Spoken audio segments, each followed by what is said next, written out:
Congressman Kingston, good morning to you. Good to see you.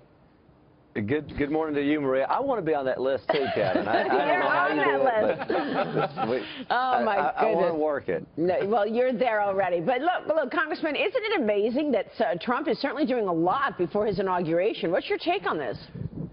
You know, he's hitting the ground running. He's fulfilling promises. He's showing that he's in connection with the American people. And, you know, one of the statistics that we kept saying during this campaign is that there were 94 million people in America who were unemployed or underemployed, 43 million on food stamps, and household income has fallen from $57,000 to $53,000 in a 15-year period of time. And this is real. So when he goes out there and he connects and saves these 1,000 jobs, it's not just about Ohio. It's not just about Carrier. It's about the American worker, about the American manufacturing base. So it is an absolute great thing for the whole country. Congressman, it's Kevin. I'm curious, is your take, given that this was such a politicized deal and that you've seen basically everyone was thinking that the workers were marginalized by Carrier. I mean, it works out to be like 2 cents a share on their earnings next year. It was only $65 million that they were going to save. They make over $56 billion in revenue for United Technologies. Are we going to start to see a wave of other companies take into consideration or government contracts at risk should they move jobs? Is that what's really the tone here in the messaging with this deal? You know, I think the messaging is a lot bigger than, say, the United Technology, Pratt Whitney angle. I think it's the fact that they're saying, look, we're going to get Obamacare off of our backs. In some form, we're going to have health care. It's going to be a lot better. It's going to be market-driven. We're going to have more choices in energy because Mr. Trump is going to unleash American energy. He's going to rebuild pipelines and let the cost of energy go down. The regulatory burden of the EPA and the bureaucrats out of Washington micromanaging businesses, that will be gone. And the tax code is going to be simplified and taxes will be lowered so we can compete internationally. So there's really a whole basket full of things that the Trump-Pence administration brings to American businesses. And for manufacturers, they're responding very, very positively. We're already seeing it. Just the optimism of so many wins on so many levels for American businesses to stay here and to reinvest and to expand. Congressman, although important and symbolic what was done with Carrier and keeping these jobs here in the United States, how do you respond to the criticism that the president-elect and his vice president are really overstepping in terms of business intervention? Better to just step back, implement policies, but the fact that they approached Carrier individually is not a conservative move in the minds of some, at least.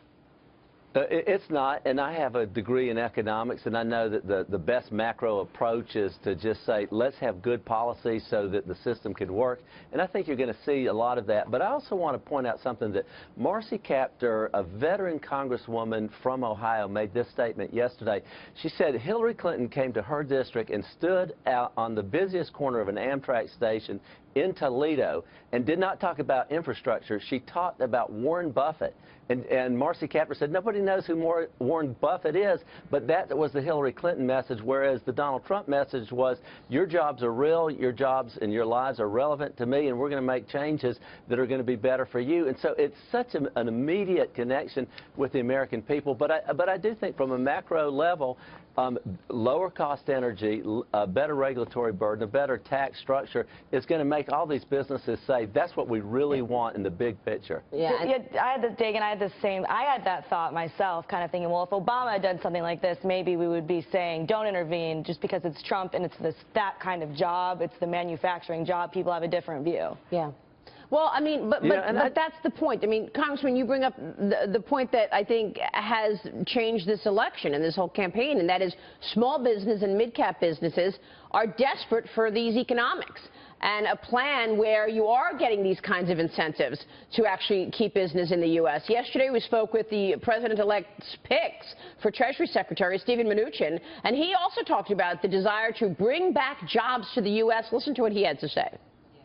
I mean, if you look at Apple, Apple's kind of the classic company. They're sitting on hundreds of billions of dollars of cash, and they go out and borrow money against their overseas bank accounts. This makes no sense. And they've said the reason why they're doing that is because of like high corporate tax rates. So we think there's going to be hundreds of billions, if not trillions of dollars that's going to come back, and that's going to create infrastructure and create jobs. You think it'll be that significant? I absolutely do. Yeah. If you look at the Reagan economy, we saw the same thing of businesses that got excited that Washington was going to be working for them, not against them. Washington was going to be out of the way, and so that free enterprise could do its thing.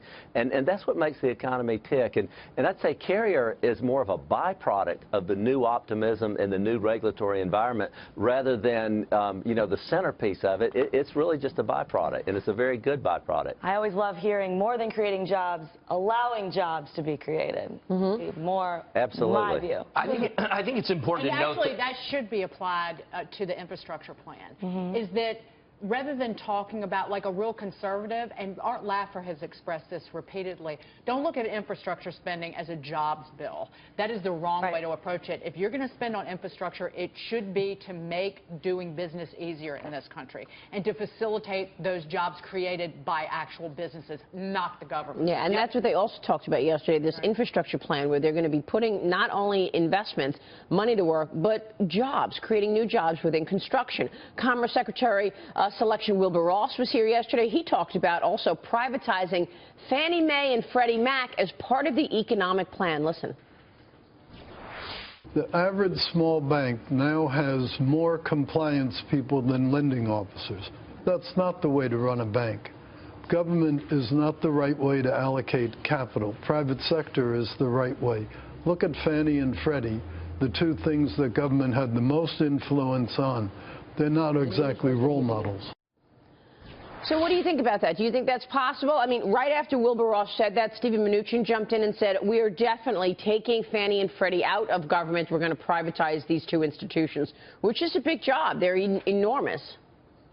You know what? A lot of these government-sponsored enterprises like Fannie and Freddie were supposed to be backups to the mortgage system, you know, kind of the last choice, but they actually became the go-to areas where real estate depended on them, and that wasn't what the market was supposed to be about. So I think stepping back and saying, you know, what we really should do is let community banks make lending decisions again and not have to clear it through their regional offices and through bureaucrats in Washington, but let the local bankers make these decisions because they grew up with you, they know their community, they know who's making money, who's not making money, and I think that's one of the greatest signals that we're going to have in the Trump administration is letting community banks get unshackled, because Dodd-Frank has actually created winners and losers, and the winners have been the bigger banks have gotten a bigger share of the market, and I do think that we've got to let the community banks be empowered, because that money spent locally, money staying locally will increase the economy all over. For sure.